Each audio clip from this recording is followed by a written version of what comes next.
Hi guys, andito po ako sa aking mga taniman ng saging guys. Ayan, kung nakikita nyo, ayan. Mga saging yan guys, tapos may mga mangga rin, saka may mga buko rin. Titignan ko guys kung ano pong pwede nang ma-harvest na saging. Pero meron na po akong na-harvest na isa, ayan po. Pwede na yan guys. So, titingin pa ako kung ano pa ang pwedeng ma-harvest na saging.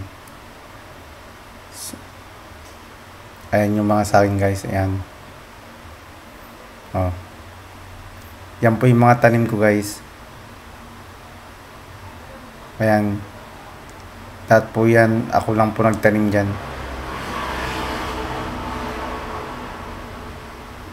Ayan.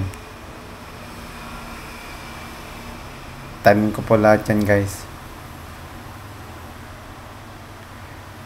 Kasi paborito ko po ang saging. So, kaya ako nagtanim. Ayan. May mga ano rin ako dyan guys. Buko. Ayan. O, diba?